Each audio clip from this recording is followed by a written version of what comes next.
time it is when Monday. We come here to give you tidbits happening in the world of sports. My name is Shegun Odunwayo, and of course, I don't do this alone. I have with me a super striker. Together, we'll be striking and be giving you all the information you need. Ebenezer Bajela is his name. Yeah, good afternoon, Shegun. Good afternoon, viewers. You had a fantastic weekend. How? It is crystal clear. Look at your face. You're smiling. You're shining. Well, if you say as so, good as Victor Boniface. I'm sure you know we are here, working hard to give our viewers out there, our fans out there, things to to enjoy over the weekend. And like you said, it was a great weekend. Fantastic results in some league, missed fortunes and missed results for you win some, Nigerians. you lose some. Yeah, without scoring. And okay, yeah, it might not have been scoring, but it's been heavily involved in Bayer Leverkusen's win. And this weekend, he had his grandmom watching from the stand. Quick question away from sports. Yeah. Why is always the women enjoying the benefits of... I mean, publicly, because I won't say... the same question now, because I've been asking it. Where was his grandfather? Where is his father? No grandfather, not the we dad, don't know. but we saw the grandmom celebrating. Always. So taking pictures with Granny Xhaka. Yeah, of course. I saw the pictures. So it's always like that. And Boniface, at first, I thought the game was going to be a disastrous one for Bayer Leverkusen. I thought the unbeaten run was coming to an end. Was coming to an end after the first goal. And they considered an early goal. They struggled, but at the end of the day, guess Victor Boniface. And you saw the grandma, screaming. So it was a nice atmosphere. It was a good scene, and I think on cover of Sports we have back in style. Having the grandmom there, and he scored the goal. In the presence of the mom, a sweet one. All right, we are still on the front pages now. Let's talk about the Super Falcons of Nigeria. 5-0 demolition. It was at home. Standing captain Rasheedat Ajibade, ever informed. I think she had a glorious World Cup. Coming back from the World Cup now, she's still very much informed with the players. But quick one, there was a little controversy about players for the Falcons. What's her name again? Plumter had to explain why she was out. As regard, when the list was released, Plumter once again for the third consecutive game was missing, and Oshoala had to be excused. Echijine has to be excused. Alozie was also not in the list. Onumonu. So Michel that raised Alozie concern, well. And fans were start asking questions. Where are the girls? Where are the girls? What's going on? But Plumtree had to come out that she had to be. She needed time off. That she needed to rest. She hadn't been able to rest after the World Cup. Immediately after the World Cup, she joined a Saudi club where she's been having a fantastic time. So she said she needed the rest to take care of the body, and she had quenched the notion that she had quit the team. Quick one. Is she now that will she be there at the AFCON? AFCON. Yeah. Well, that's for the coach. Because some girls will play qualifiers now. They will qualify, and then the people that wanted to rest we now want to come and play. I get where you're coming from, but that is for the coach to decide. I'm sure you know that being part of the team that qualify for a tournament doesn't guarantee you a spot. Of course, you're as good as your last outing. That's in football. Yeah. So if now take for instance, Awuni played part of the qualifiers, but he's not going to the Nations Cup. Injuries, anything could happen. Yeah. But for the Falcons, Oshoala, we know anytime she's fit, she'll be part of the team. She had to be excused. Onumonu, she said, according to the NFF statement, that she's picked up a knock and she will require to rest. So all these things, but let's just hope that the noise we're hearing, that the player just has to be excused due to injury, personal reason, are just exactly what we are hearing, and not the other way around. Let's not hope it's not an internal issue, because they don't need it right now. They have a crucial game to play against Cape Verde. No, I think the game against Cape Verde is sealed already. And the Falcons, they've never lost by 3 goals margin in their history. Ever. That's to an African opponent. They've never lost by 3 goals margin. Now, they won the first leg by 5 goals. So it means they are as good as qualify for the tournament in Morocco, but they will need to guard against the complacency heading into the game. But like I said earlier, they have a crucial game against Cameroon. That's for the Olympics Qualifier. We missed out on the last edition. We missed out the previous 2, and I don't think they want to miss out on the next one. So the game against Cameroon is going to be a crucial one, but they need to have their house, put in order first. But one step at a time. Let them deal with the game against Cape Verde tomorrow. Then we'll see what happens next. All right, still talking about our Punch Sports Extra front page. The drama yesterday, even though we'll be going to it fully in the next segment, 3-3. Tottenham Hotspur 3, Manchester City 3. One question in this segment. Did you see that scoreline coming?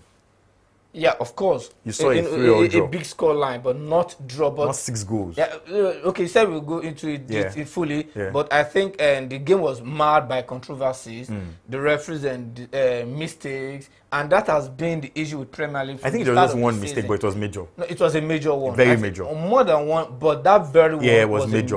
Major, a big blunder from the referee. You asked him to continue, and then you pulled it back. You stopped the game. Why? City were on the verge of scoring. You don't do that. You don't do that. And when Guardiola talks. All right, still talking about Punch Sports Extra front page. One man went on a long-term injury, 9 months, the exact time it takes a baby to come out of a woman. He was injured for that period, ACL, and he came back, and it looks like he's only interested in scoring screamers. Sadiq Umar.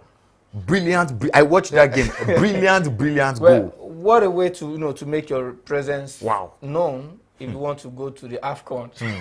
Somebody said he's doing pre-match, pre-AFCON. No, I think he deserves this very moment. Before the injury, he was in fantastic form. He had scored 3 goals in 5 games.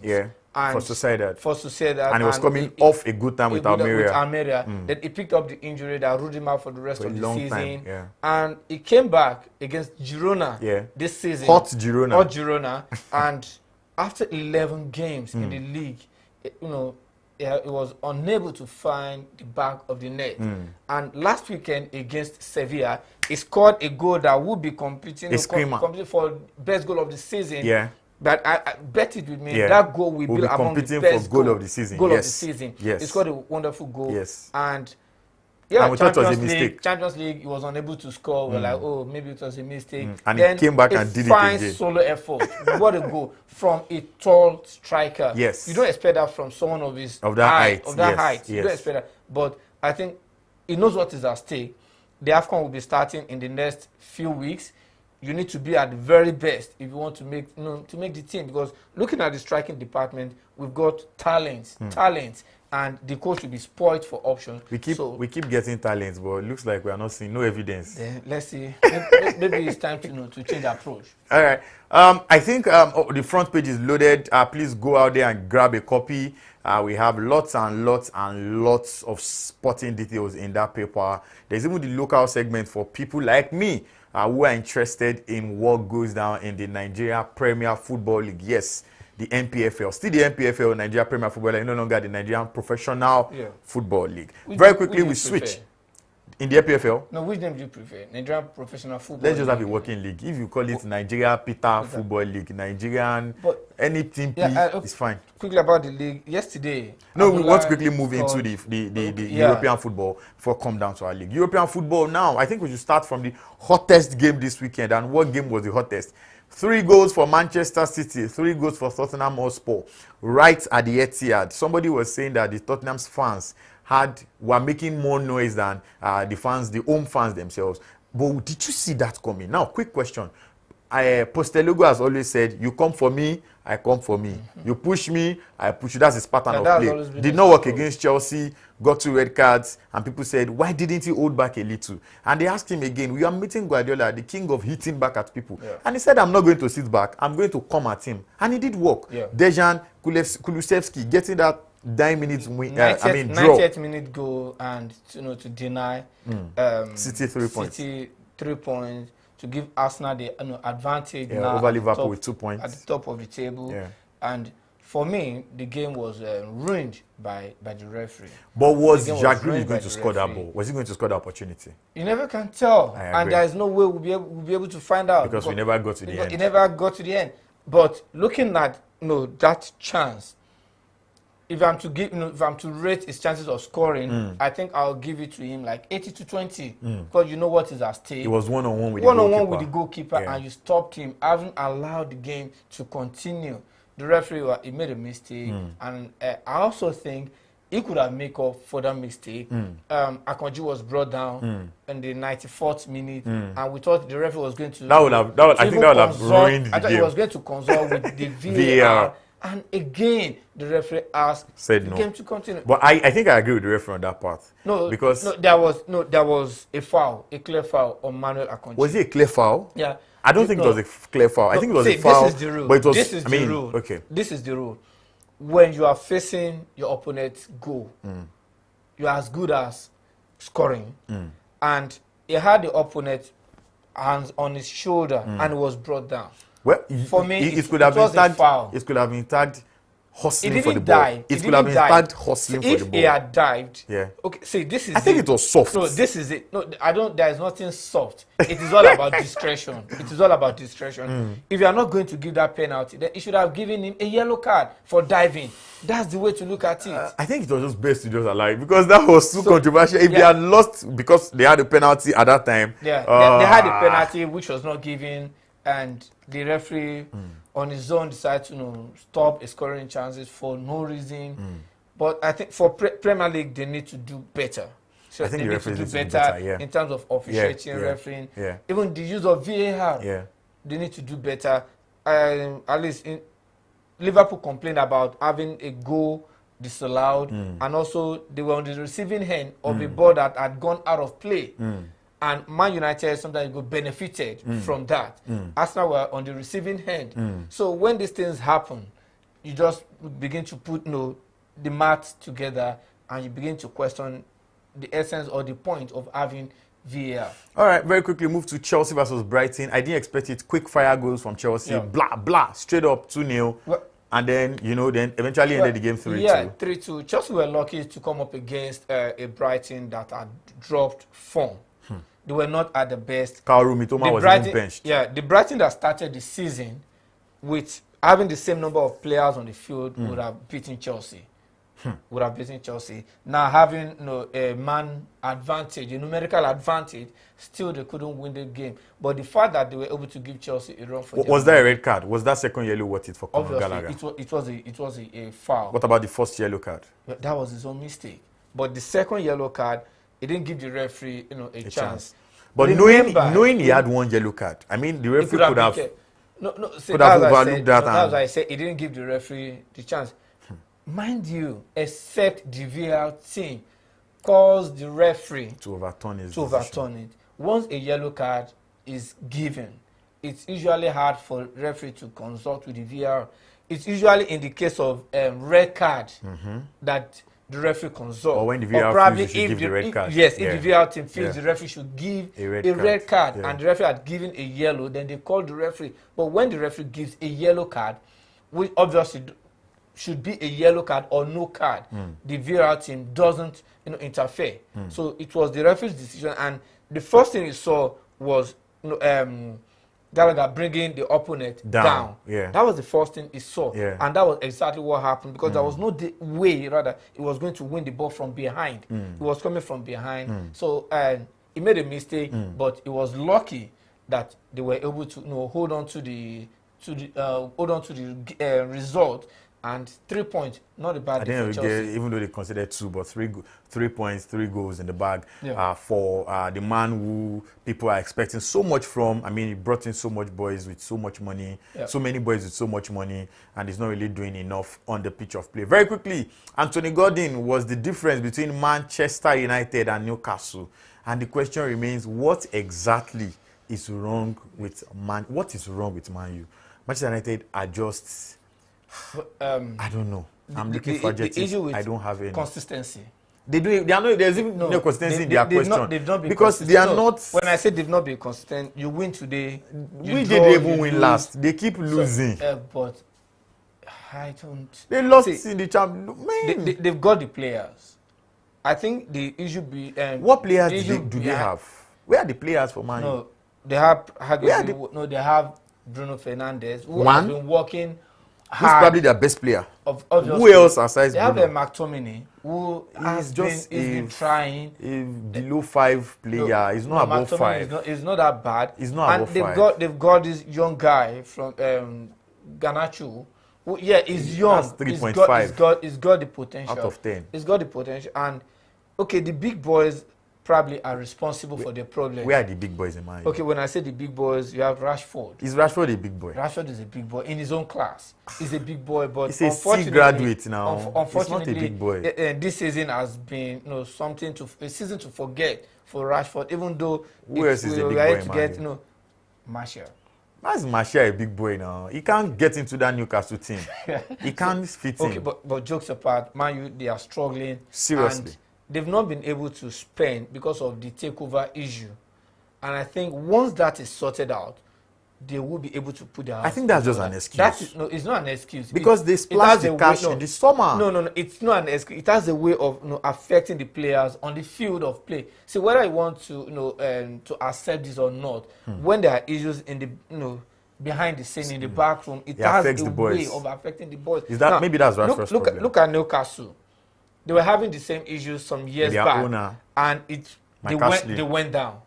So the moment the big boys, but the point about Newcastle is that they don't have any star player. It's still more like average boys. That's what I'm saying. They've not even started splashing the cash yet. If you look at the players, if you look at the Newcastle players, they are not even. Some of them are not even as good as the players in United. Look at Aston Villa. They've been doing very well.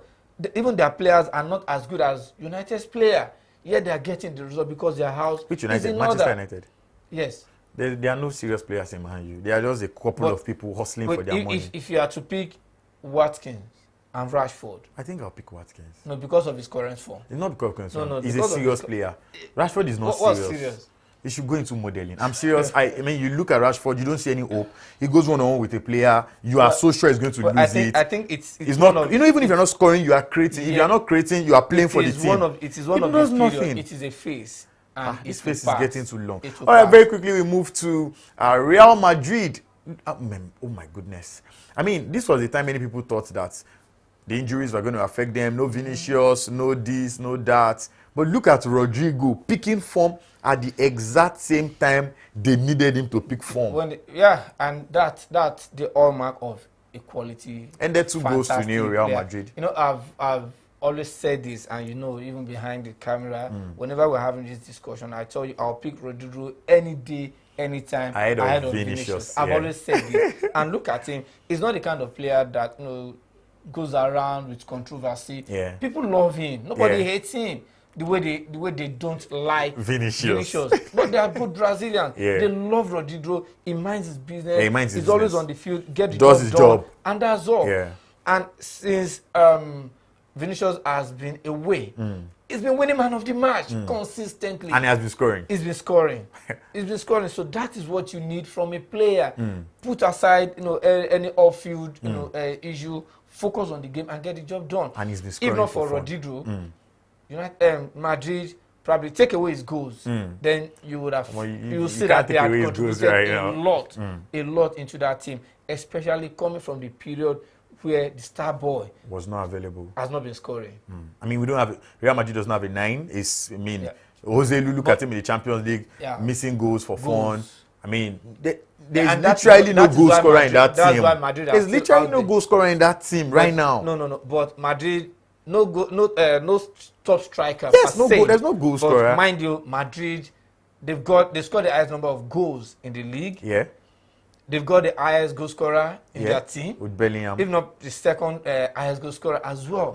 And they also got a solid defense. But if you look at the attack, Bellingham, 11 goals already in the league. Yeah. Come on, that's a good one. That's fantastic. But he's not a goal scorer. If he doesn't turn on the goals, it's not his fault. You won't blame him. That's not what he's bought for. But the good thing about Madrid is, from the midfield upward, anybody can score. Luka Modric, Kroos, Valverde, Valverde since Fede has not been scoring he's keeping his, we know him. He likes to keep his best. For the tail end of the season, and that is what he's doing at the moment.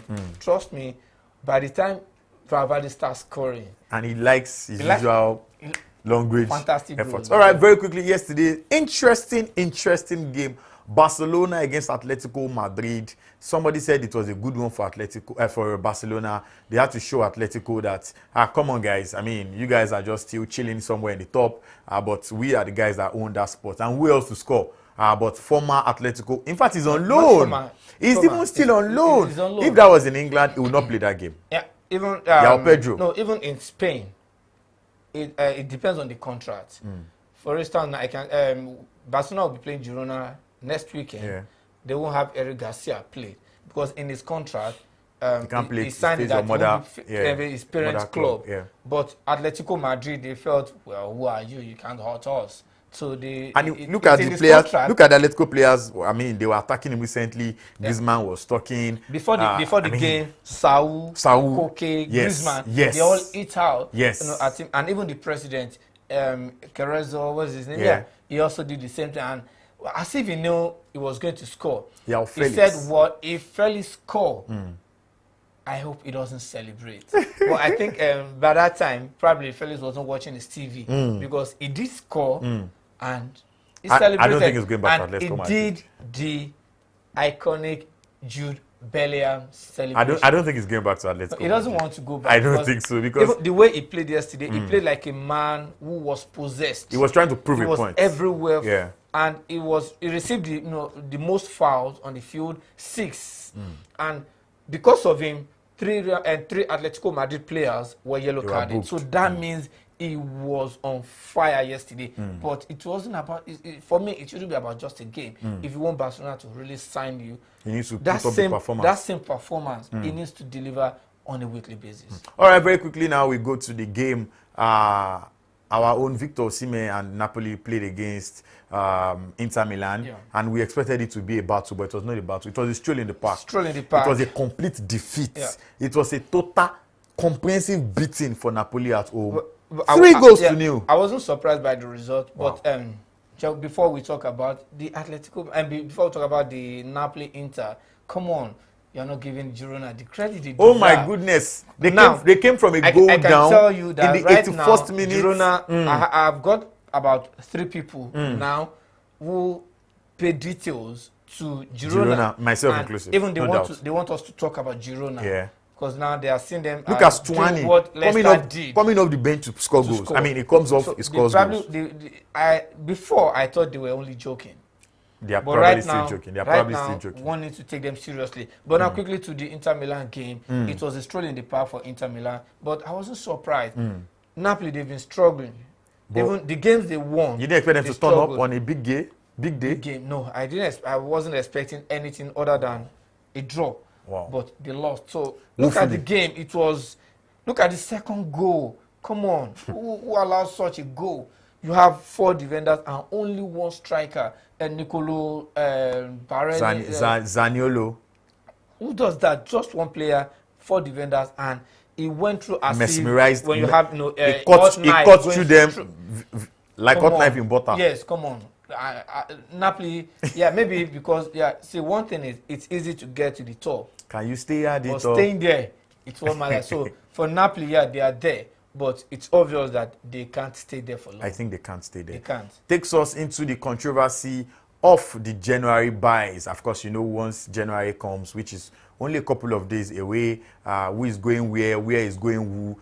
Big one, David De Gea to Newcastle. Of course, we know Nick Pope is injured. They said he'll be out for 5 months. Obviously, they don't trust Dubravka, and they think they need a fantastic goalkeeper. David De Gea to Newcastle. Is that going to be a plus or a minus? We're going to be seeing another bidding war between Manchester United and Newcastle because United, they have the plan of going for De Gea in January. Because Onana will be going for. I think Onana is even saying he does not know if he will go. He wants to keep his place. Blah blah blah.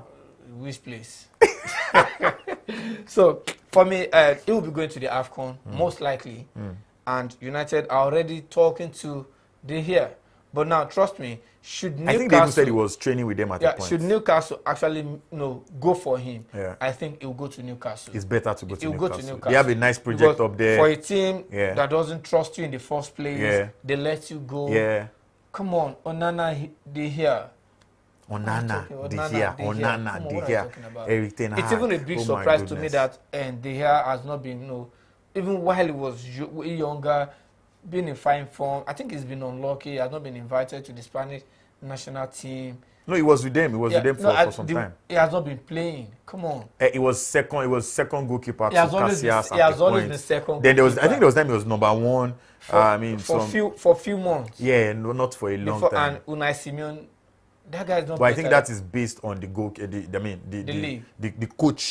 The coach's selection, because you can't tell me Unai Simon is better than David De Gea. I mean, except you are looking for certain options that is not known to the public. But that guy is not better than David De Gea. Obviously, he isn't. But let's see what will happen in January. But it's going to be a lot of movement. January is around the corner. Ivan Toney to Spurs or to Chelsea or Arsenal. I think Arsenal is even in the bidding for him. Chelsea need him the most. Ivan Toney. Yeah, Chelsea need him the most. Ivan Toney. They need a quality striker. Jackson, he's been trying. Take away strike and Jackson. Who else? So that's why they want Osimhen. But he has not played the game this season. Is that not going to affect him, Ivan Toney? Remember, Xavi was out injured for 2 years. And when he came back, it was even better than the previous Xavi. We saw Pedri yesterday. He was out for 8 months. Now he's in fine form. Once you are good, you are good. But this guy is not injured. He was away. Yeah, and he's been training, which makes it even better. He's been training. Even though he has not been playing active football. He's not match fit. But he's been training. But look at someone who has been injured for 8 months, 2 years, and they come back better. So let's give him a chance. I think he will deliver.